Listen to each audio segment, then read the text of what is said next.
बिस्मिल्लाहिर्रहमानिर्रहीम। अस्सलाम वालेकुम। इस वीडियो में मैं आपको ENG 101 असाइनमेंट नंबर 1 का सलूशन जो है वो बताने जा रहा हूँ। उम्मीद करता हूँ आपको इसका सलूशन जो है वो समझ आएगा और इंशाल्लाह आपके जो है ना वो 20 और 20 मार्क्स जो हैं वो आएंगे।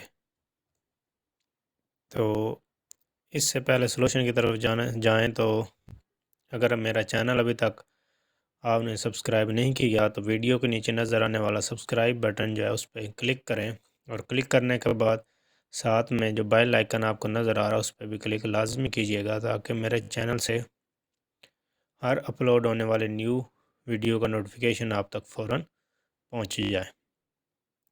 तो चलते हैं असाइनमेंट के सॉल्यूशन की तरफ।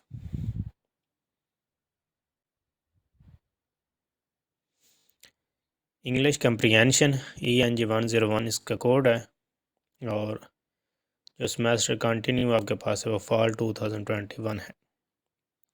असाइनमेंट नंबर 1 है, ये एक सेमेस्टर में तकरीबन 2 ही असाइनमेंट आती हैं। तो ये आपके पास ENG 101 की फ़र्स्ट असाइनमेंट। इस असाइनमेंट के जो टोटल मार्क्स हैं वो 20 हैं और इंशाल्लाह अगर आप इस वीडियो को कंप्लीट वॉच करेंगे, अच्छी तरह से वॉच करेंगे तो आपके 20 और 20 मार्क्स जो हैं वो ज़रूर आएंगे। जो इस असाइनमेंट में लेक्चर्स कवर हो रहे हैं वो कितने लेक्चर्स हैं, 1 से लेकर 13 तक इसमें लेक्चर जो हैं वो कवर हो रहे हैं। अच्छा, क्वेश्चन पढ़ते हैं। क्वेश्चन नंबर 1 क्या है? Reading is an activity which leads to the development of critical thinking skills. The purpose of reading is to comprehend and infer meaning from written text. A passage has been given. अब आपको एक paragraph दिया गया है। आपका task क्या है? Your task is to read the passage, यानी कि आपने पैराग्राफ को केयरफुली अच्छी तरह से रीड करना है and answer the multiple choice question given below. आपको क्या बोला गया है कि आपके पास ये जो पैराग्राफ है ये दिया गया है और इसके नीचे ये जो मल्टीपल चॉइस क्वेश्चन है, इस पैराग्राफ को पढ़ते हुए अच्छी तरह से पढ़ते हुए आपने क्या करना है, इन 5 MCQs के आपने आंसर करने हैं।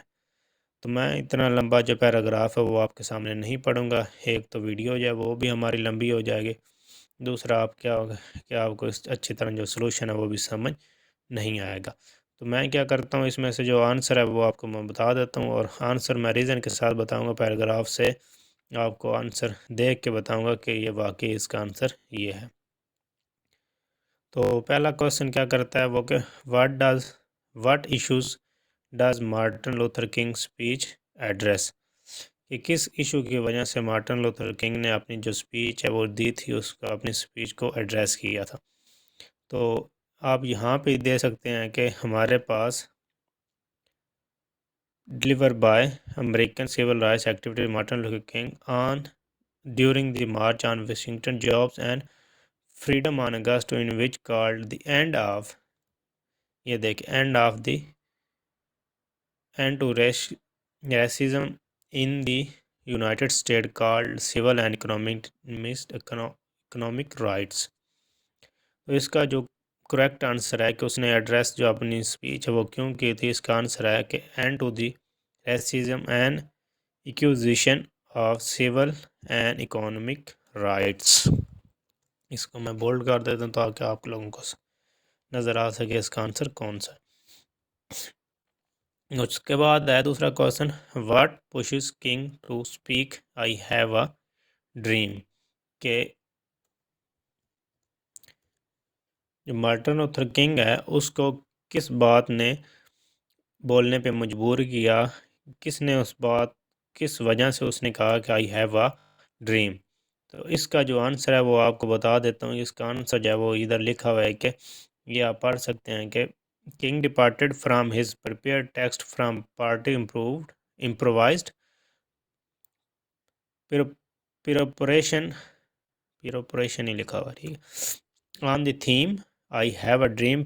ये देखें, प्रोप्टेड बाय महालिया जैक्सन क्रॉय।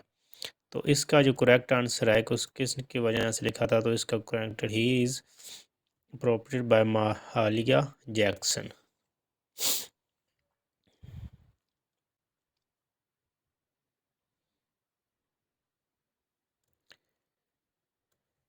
मैं रेड कर देता हूँ ये। उसके बाद थर्ड क्वेश्चन है कि आपके पास third MCQs from the passage give one word for to leave के पैराग्राफ से कोई ऐसा वर्ड्स बताएं जिसका मीनिंग जो मिलता जुलता हो किसके साथ, लीव के साथ। तो हमारे पास डिपार्टेड ऐसा वर्ड्स है जिसका मीनिंग जो है वो टू लीव के साथ मिलता जुलता है, और डिपार्टेड हमारे पास आपने बताना भी है कि ये वाकई पैराग्राफ में गिवन। तो मैं आपको दिखा देता हूँ कि वाकई हमारे पास पैराग्राफ में ये गिवन है। डिपार्टेड जो है इसका मीनिंग जो है वो टू लीव होता है। डिपार्टेड का मतलब ये होता है छोड़ना, और लीव का मतलब ये होता है छोड़ना, जाना। उसके बाद what is the name of Martin Luther king famed speech. तो ये फर्स्ट लाइन में ही आपके पास दिया गया है, आई हैव अ ड्रीम। तो इंटरनेट पे भी आप ये क्वेश्चन सर्च कर सकते हैं, तो आपको यही आंसर मिलेगा, आई हैव अ ड्रीम। तो इसका छोटा सा ये आसान सा answer I have a dream. उसके बाद वो कहता है कि in front of whom does King speak, कि मार्टिन लूथर किंग जो है उसने अपनी स्पीच जो है वो किन लोगों के सामने की थी, किन सपोर्टर्स के सामने की थी। तो मैं आपको दिखा देता हूँ ये इधर।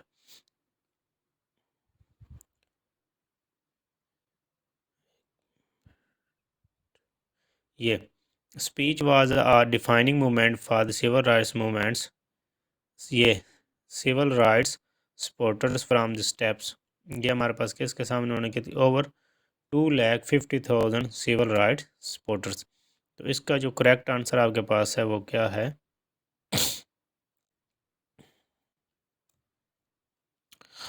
के द सिविल राइट्स सपोर्टर्स।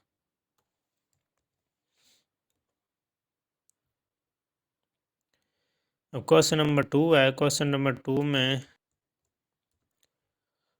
वो क्या कहता है कि read the paragraph carefully and based on the ideas discussed in the paragraph identify given statement as true और फॉल्स।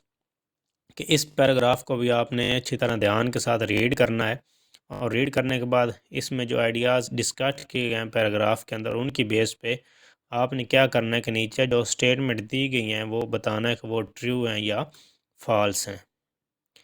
तो ये पैराग्राफ भी आपने अच्छी तरह से रीड कर लेना है, और रीड करने के बाद आपने क्या करना है, इनके आंसर जो है वो आपने अच्छी तरह से देख लेना है। मैं आपको बता देता हूँ कि इनके आंसर क्या हैं, लेकिन आपने भी क्या करना है, पैराग्राफ को अच्छी तरह से रीड करना है, और रीड करने के बाद आपने क्या करना है, इसको अच्छी तरह से आंसर को देख के चेक कर लेना है। लेकिन इंशाल्लाह मैं आपको सही आंसर बताऊंगा। In the paragraph the writer talks about the deserts and species living there. कि इसमें जो राइटर है, जो इस पैराग्राफ को लिखने वाले लोग किस बारे में बात कर रहे हैं, डिज़र्ट्स के बारे में, और वहाँ जो जानदार चीज़ें स्पेशीज़ वगैरह रहती हैं उनके बारे में बात कर रहा है। तो यहाँ पे कोई भी इस पैराग्राफ में ऐसा जिक्र नहीं किया गया डिज़र्ट्स के बारे में, या वहाँ पे जो चीज़ें रहने वाले हैं उनके बारे में। ऐसा कोई चीज़ जो है वो मिलता जुलता नहीं है चीज़। तो इसको क्या कहेंगे, ये हमारे पास ये जो फर्स्ट है ये फॉल्स है, क्योंकि यहाँ पे बात ही हमारे पास किसकी हो रही है, हमारे पास बात हो रही है हमारे पास ट्रॉपिकल रेन फॉरेस्ट। और उसकी वजह से हमारे पास ट्रॉपिकल रेन फॉरेस्ट के बाद हमारे पास जो बात हो रही है वो दूसरी हो रही है हमारी species in the entire world biota.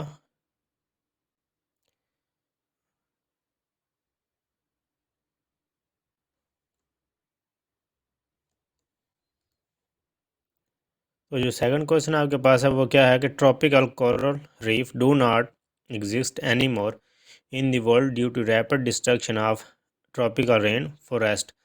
तो ऐसा भी हमारे पास इसमें ना ही कोई एग्जिस्टेंस किसी चीज़ की एग्जिस्टेंस यानी मोर जो है, यानी कि इसमें अब ये बात कर रहे हैं हमारे पास जो ट्रॉपिकल कोरल रीफ हैं वो बिल्कुल भी एग्जिस्ट नहीं करती, कि हमारे पास दुनिया में ये मज़ीद नहीं पाई जाती एनी मोर। तो ऐसा कोई ज़िक्र नहीं किया गया इस पैराग्राफ में, तो इसलिए ये भी जो हमारे पास ये क्या है, हमारे पास फॉल्स होगा।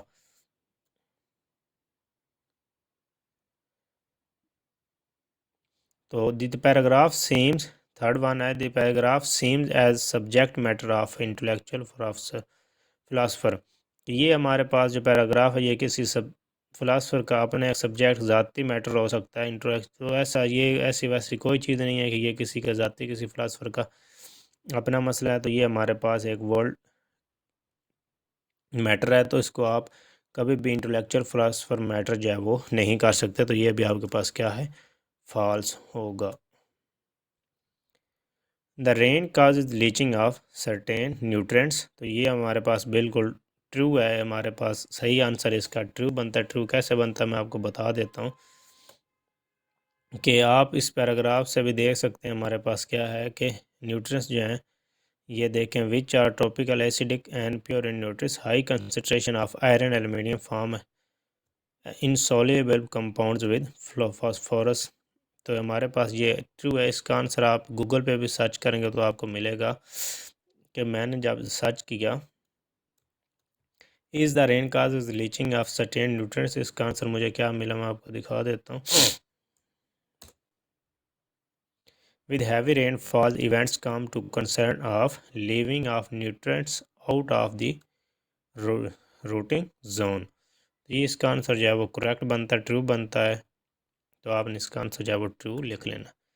Tropical rain forest are the most vulnerable habitats, तो ये भी आपके पैराग्राफ में गिवन है, जो मैं आपको पढ़ के दिखा देता हूँ। ये tropical rain forest are among the most fragile of all habitat. Fragile का मतलब और वर्नरेबल का मतलब एक ही होता है, तो इसका बिल्कुल आंसर जो है वो आपके पास ट्रू बनता है। हमारे पास पैराग्राफ में भी इसका आंसर जो है वो ऐसे ही दिया गया, तो इसको भी आंसर जो है वो ट्रू ही बनेगा। ये आपके पास इंग्लिश 101 असाइनमेंट का सलूशन था। आपने मेरे चैनल को ज़रूर सब्सक्राइब करना है, मेरे चैनल को शेयर करना है, इस वीडियो को लाइक करना है, ताकि मैं आपके लिए मज़ीद वीडियोज़ जो हैं वो इस तरह की बनाता रहूँ।